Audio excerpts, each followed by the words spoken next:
Alright. Oh my god. Kejap. Kejap, Bang Postman, kejap. I'm coming.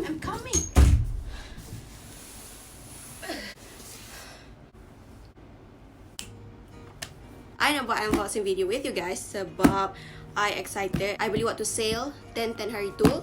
So it's a good bargain from Shopee. Kita nak buka yang mana dulu?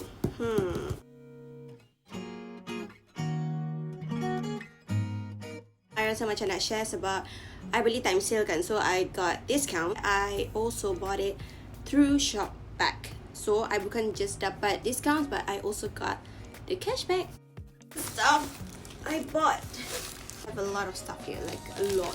The first group that I bought is benda-benda untuk wangian rumah, untuk kebersihan rumah, such as Febreze. Ni my favorite untuk dekat jamban, letak kat jamban. It lasts pretty long, but this fresh floral I don't want to try, so I'm excited to try it out.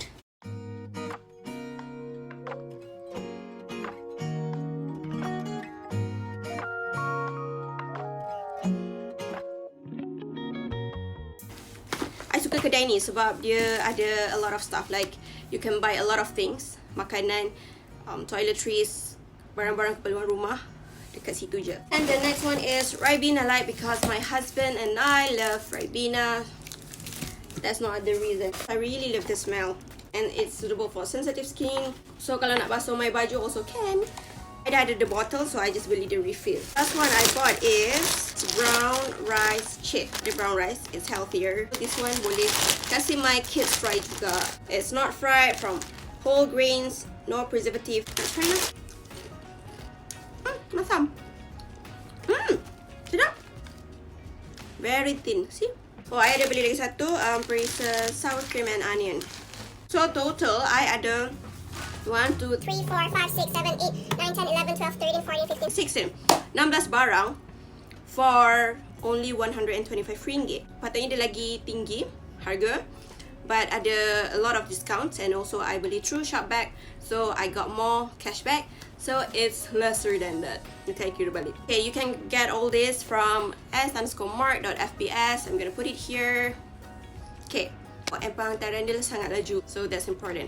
So move on to the next box. It is from Dettol. Ni I beli dekat official store Dettol, dettol.os. Yang I tahu kalau normal price I have to pay more than that. So I'm very happy about it. With this sharing, I just want to say that you can get it too. Kalau korang download ShopBack and guna ShopBack untuk Shopee, korang boleh dapat up To 19.1% cashback. Say korang beli dekat Shopee, but through ShopBack, so korang akan dapat % off cashback. I'm just gonna show you guys how to download. Just download the ShopBack app and then you sign up macam biasa, and then you carilah kedai apa you nak. Ada banyak sangat. You can get up to 30% of cashback. It's so worth it. So korang boleh pilih je. Anyway guys, ShopBack is giving you RM11,111 bersamaan dengan RM11,111. All you have to do is to follow simple steps untuk join challenge ni.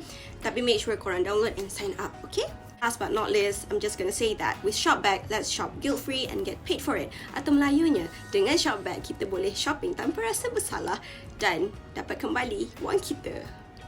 Is that the right term? Don't forget to sign up, to download, sign up and use it. Bye!